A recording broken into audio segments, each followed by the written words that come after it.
The first time anyone ever saw the house, they described it with one word: hungry. Not haunted, not cursed, just hungry, like it was waiting to be filled with the kind of pain that wouldn't rot, wouldn't die. The foundation was stone, but everything else, every creak of the stairs, every silence between the walls felt alive in the worst way. It stood on the edge of Moorfield Hollow, far removed from the nearest town. The road leading to it curved unnaturally, as if nature itself had tried to dodge the land. The trees near it grew twisted, birds never nested in them. Animals refused to cross into the yard, but the Moorfield family built it anyway, and lived in it and stayed. Even when they began dying, you see, this story isn't told in neat lines. It's not a family tree. It's a web soaked in blood, madness, and things we still don't have names for. There's no clean beginning, no neat origin, only moments. Moments that twist in time, some buried in journals, some never spoken, and others are screams still echoing in places no one visits anymore. One of those moments begins with a girl named Honora. The year was 1842. Honora had eyes like frozen water and a smile people called a little too still. Her mother swore she was born silent, didn't cry for the first week, just stared. Her father, God help him, called her blessed by the house, and from the moment she could walk, she wandered it barefoot, at night, as if the corridors whispered lullabies only she could hear. But one night, the whispers changed. She was found sitting on the staircase, barefoot again, her dress soaked in something dark and foul-smelling. Her hands trembled, lips cracked open, and when she finally spoke, she said only one thing: "They're underneath." No one knew what it meant, not then. They thought it was childish nonsense, and weeks later, when the kitchen floor caved in during a storm, beneath it, they found a crawl space no one had known existed, and in that space bones, human, small. People tried to explain it, an old caretaker, long forgotten, or maybe someone from before the house was finished. They buried the bones, said prayers, and still, the house felt colder after that. Honora stopped speaking entirely, never spoke again. She lived until she was 32, died during childbirth. Her daughter, Hester, was stillborn, or so they said. But the family never showed the body, never had a funeral, just a fresh plot in the overgrown cemetery out back. With no stone. Years later, someone heard a voice in that overgrown graveyard, long after midnight. They followed it thinking it was a child. The next morning they were found with their mouth filled with dirt, hands clawed raw, as if they'd tried to dig something out of the grave by hand. The voice they'd heard kept repeating one word: underneath. What does a legacy like that do to a family? There was William, the grandson of Honora, bright boy, studied science, laughed often, moved to Boston to get away from the family name. He stopped answering letters for years, but one day he returned, brought a camera with him, said he wanted to photograph the house for a university project. I said he wanted to capture the decay. Spent 3 days inside, never left. On the fourth, a delivery driver found him in the attic, not dead, not injured, just different. He was crouched in a corner, holding the camera close, like it was something precious. He didn't blink. His nails were torn and bloodied, but his eyes were wide open. And he smiled when they asked him what he was doing. He whispered, "She showed me where the faces are." There were no photos on the film, just black frames. All of them. They sent him to an institution in upstate New York. He died a year later, strangled in his own bedsheets. The nurses swore they'd checked on him 5 minutes before. No one heard a sound, but there were scratches on the ceiling above his bed, like he'd tried to climb his way out of the room, or away from something above. Now let's jump again. 1911. Eleanor Moorfield, a widow, moved back into the house after the war, took her husband. She lived alone, wore black, walked the halls like a shadow that had forgotten it was human. One night, the townspeople saw the windows glowing, not like fire, not like candlelight, just this pale green shimmer pulsing behind the curtains. No one checked, no one dared, and then silence. The next morning, Eleanor was seen walking barefoot down the main road, pale, shaking. Her mouth was sewn shut with twine. Her hands were covered in ash. When someone tried to speak to her, she began humming a low, broken sound, like something between a lullaby and a funeral hymn. She was committed, of course, and during her first night in the hospital, she bit off her own tongue. There's more. There's always more. Letters found decades later in a box behind the fireplace, written by a maid who worked in the house in 1876. She spoke of a door in the basement that only appeared on certain nights. She said she once opened it, found herself staring into a mirror that didn't reflect her but a version of her face, older, covered in cracks, with no eyes.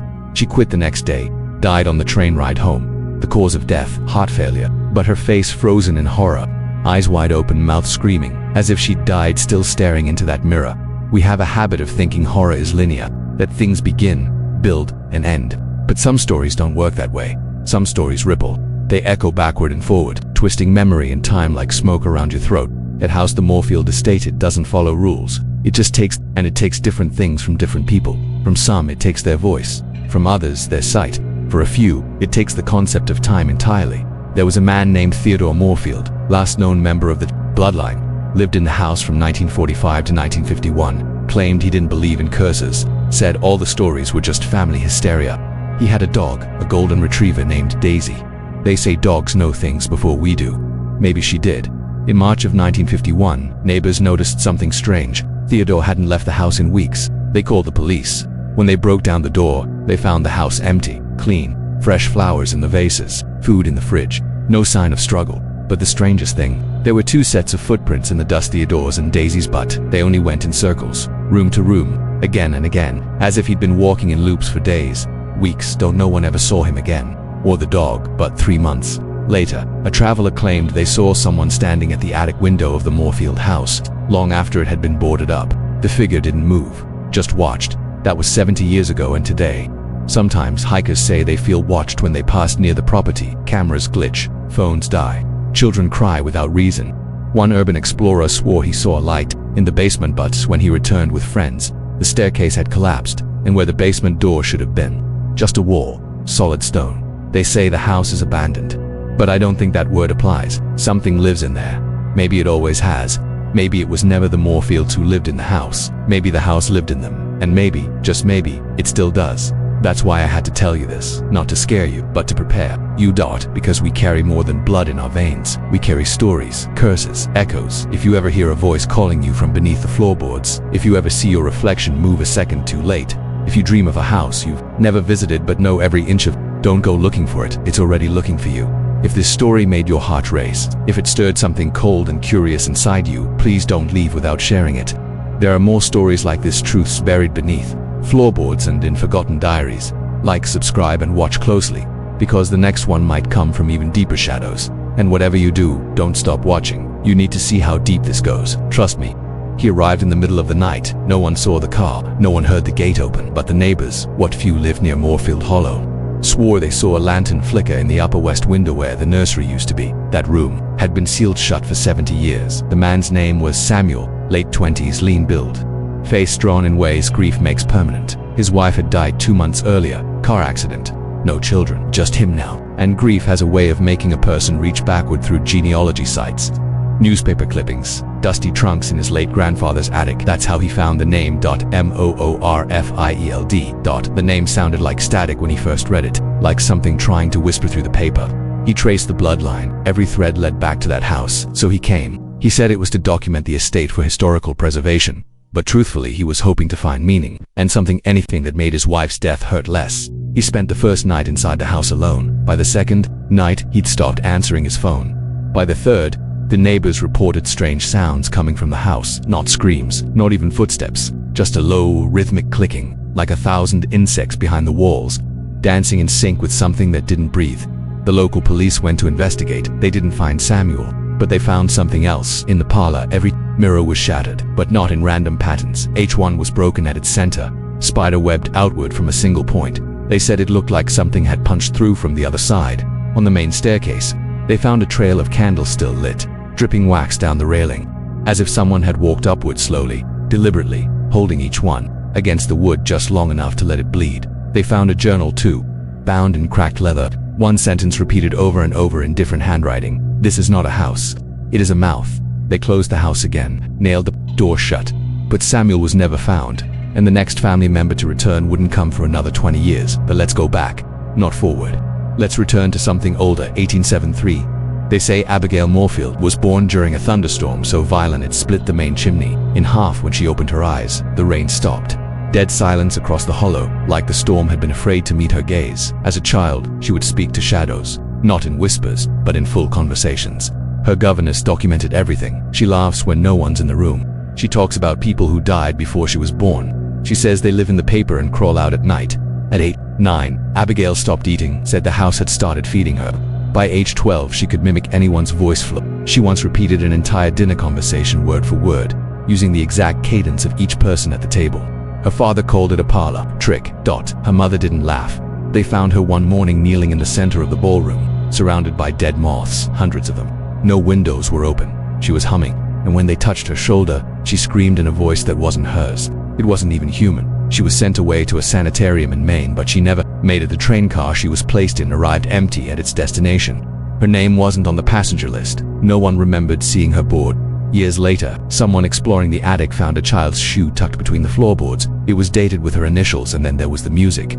During the 1930s, rumors spread of piano music drifting through the hollow. No one lived in the house then, but the music would play at midnight, always the same piece. A haunting slow waltz no one could identify. Musicians tried to transcribe it. No record matched. A composer once came to listen. He stayed outside the house for 3 nights with recording equipment.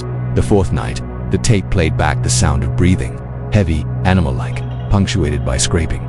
The composer left. He was never seen again, but his tape was mailed to his wife a week later, postmarked from Moorfield Hollow. The only thing written on the label was, "It likes when you listen. Not all horrors scream. Some play waltzes under a full moon and wait now shift again." 1895.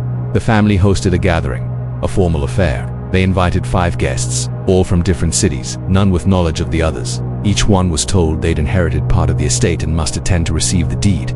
What they didn't know was that none of them were family, not by blood. The letters had been forged. They arrived. They ate, drank, laughed. By morning, all 5 were gone.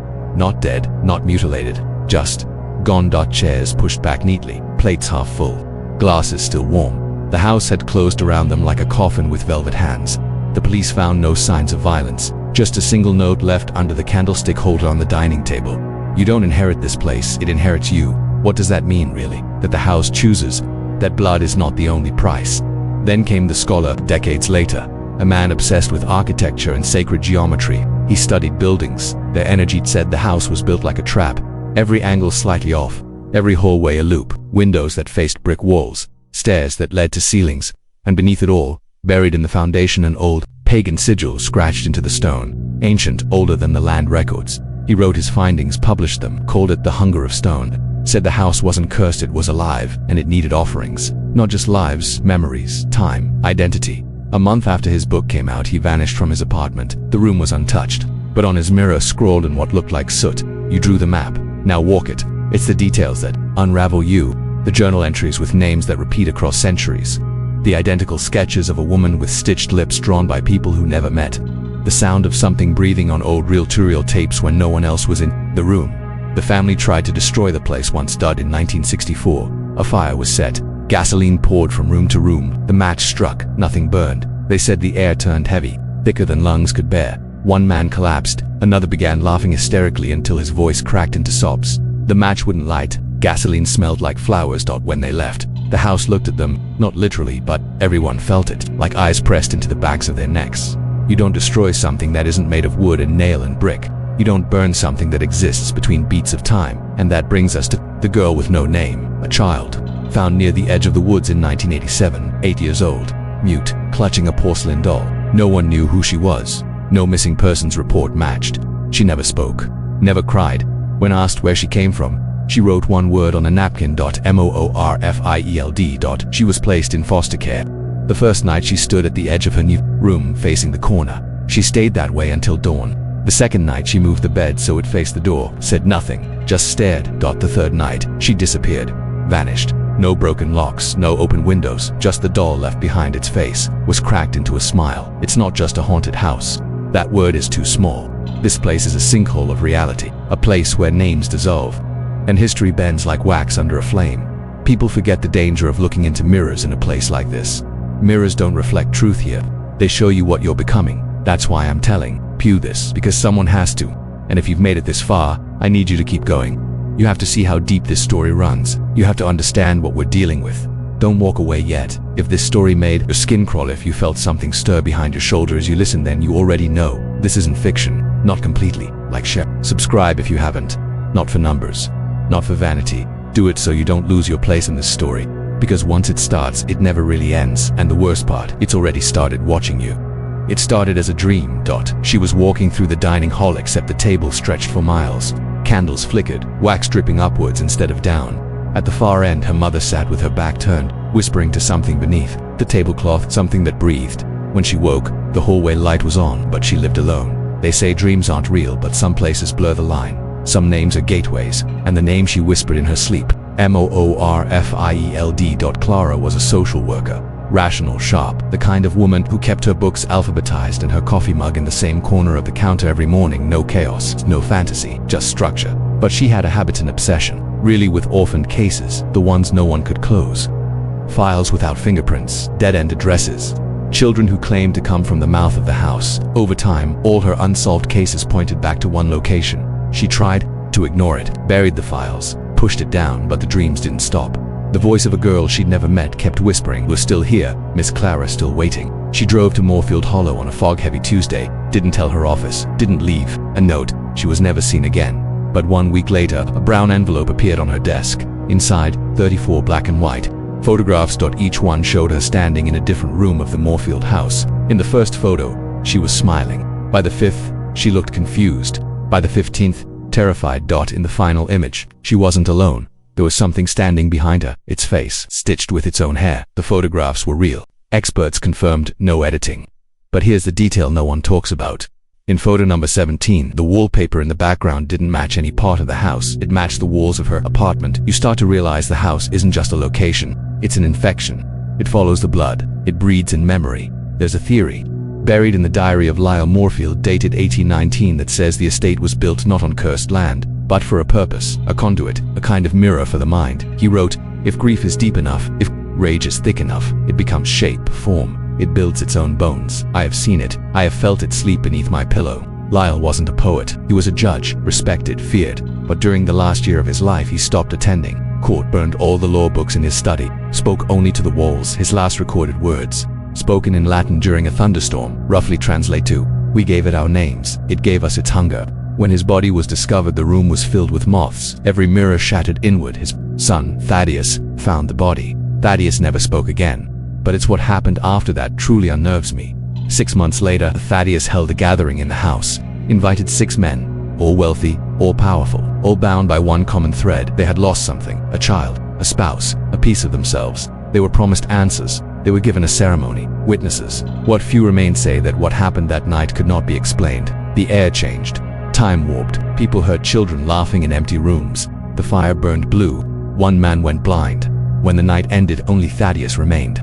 He wrote a single word on the fireplace in chalk before vanishing. Opened. The house was locked after that.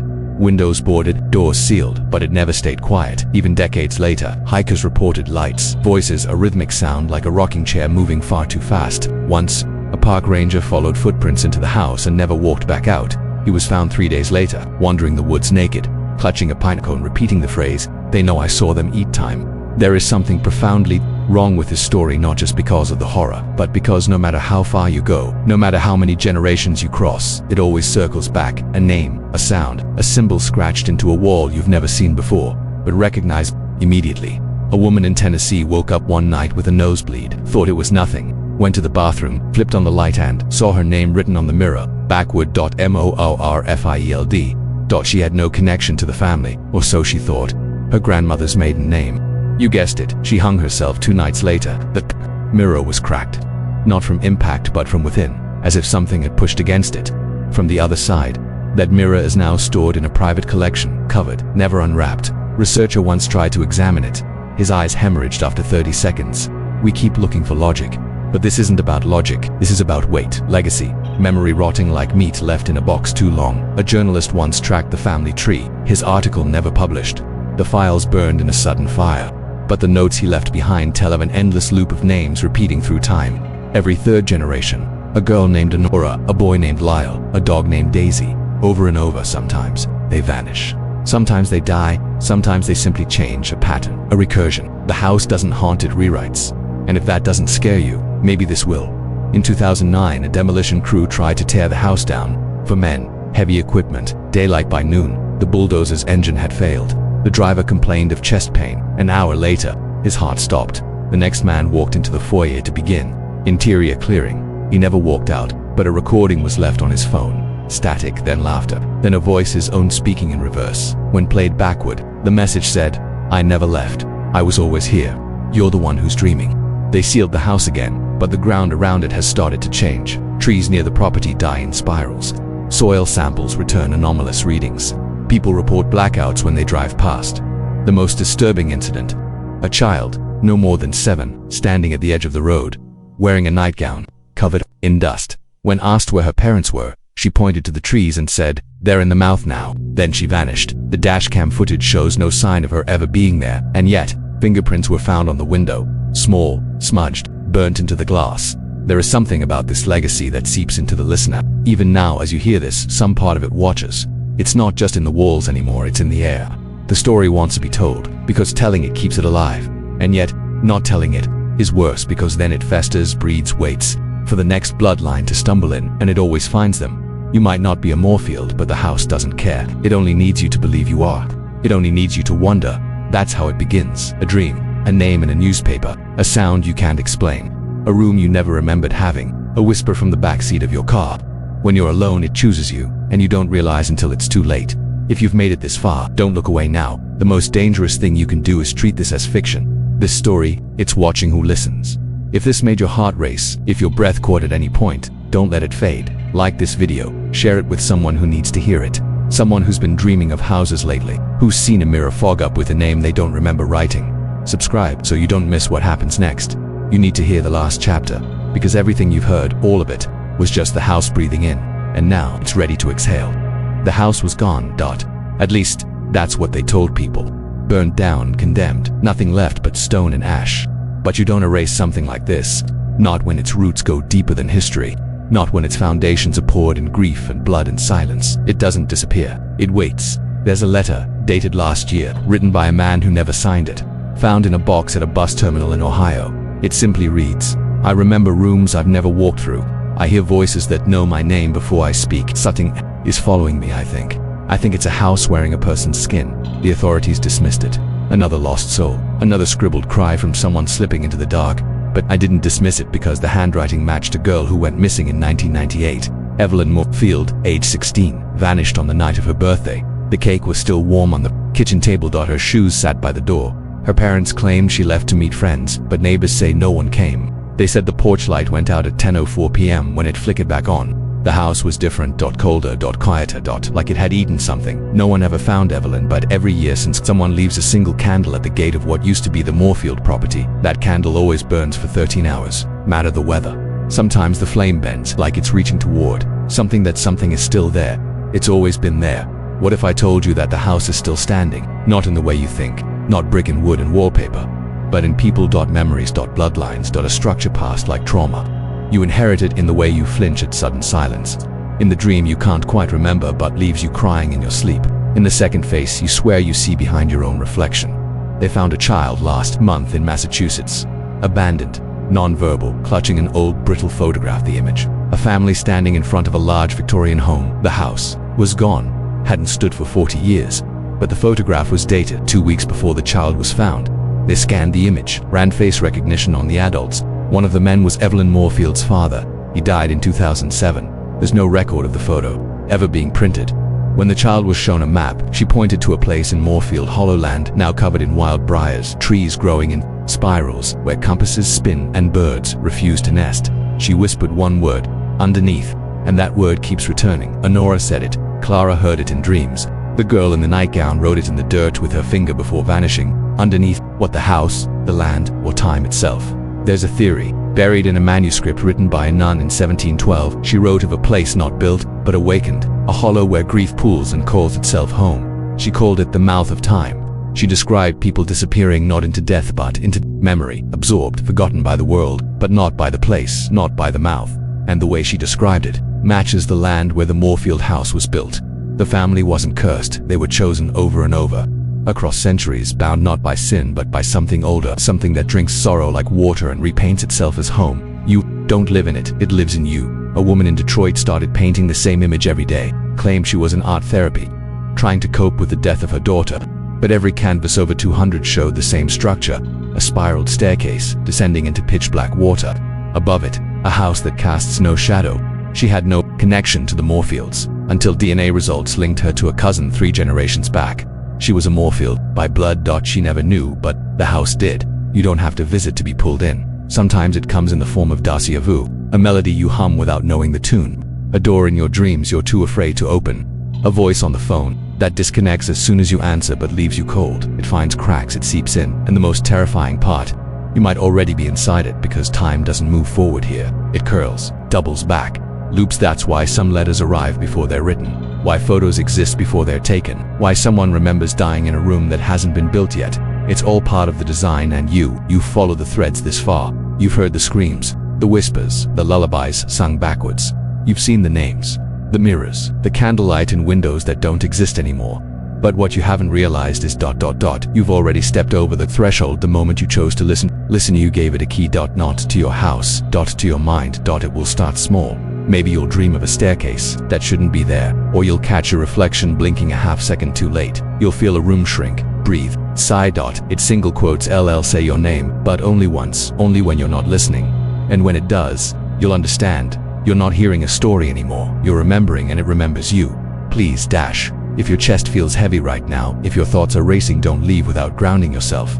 Light a candle, speak your name out loud. Remind yourself who you are, and if you've been seeing things, patterns, reflections, shadows, where they shouldn't be, talk to someone. Say something before the silence finds you. You still have time, but not much.